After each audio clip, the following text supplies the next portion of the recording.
அவர் ஆபிரகாமே, நீ பயப்படாதே, நான் உனக்கு கேடகமும் உனக்கு மகா பெரிய பலனுமாய் இருக்கிறேன் என்றார். அதற்கு ஆபிரகாம், கர்த்தராகிய ஆண்டவரே, அடியனுக்கு என்ன தருவி? நான் பிள்ளை இல்லாமல் இருக்கிறேனே, எனக்கு என்ன தருவி?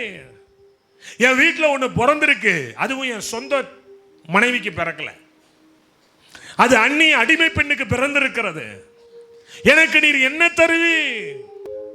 உடனே ஆண்டவர் சொன்னார், இங்க வா, இஸ்மவேல் இருக்கிறான்னு சொல்லி கவலைப்படுறியா? எலியேசருடைய வீட்டு விசாரணைக்காரனா இருக்குன்னு கவலைப்படுறியா? ஆகாருக்கு பிறந்ததெல்லாம் என் புள்ள இல்ல, என் சொந்த பொண்டாட்டி சாராளுக்கு பிறக்கணும்னு நினைக்கிறியா? இங்க வாடா ஆபிரகாம்.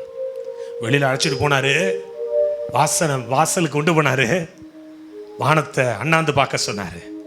வானத்தை அண்ணாந்து பார்த்தான், இந்த நட்சத்திரங்கள் எல்லாம் எண்ண முடியுமான்னு கேட்டாரு. ஆமான்னு சொல்லுங்களேன். அவன் எண்ணிருப்பான்னு நினைக்கிறேன். 1 2 3 4 10 வரை எண்ணிருப்பான். ஐயோ ஆண்டவரே, கணக்கு விட்டுருச்சு. மறுபடி 1 2 3 4 5 6 10.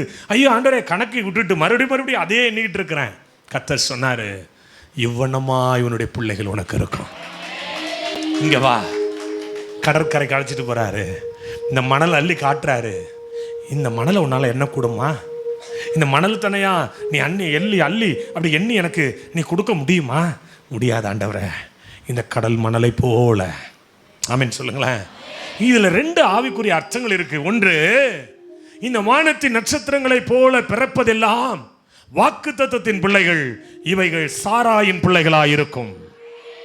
இந்த கடற்கரை மணலத்தரையாய் பிறந்திருக்கிற இந்த பிள்ளைகள் அடிமைத்தனத்திலிருந்து வெளிப்பட்ட இஸ்மவேலின் சந்ததியாய் இருக்கும்.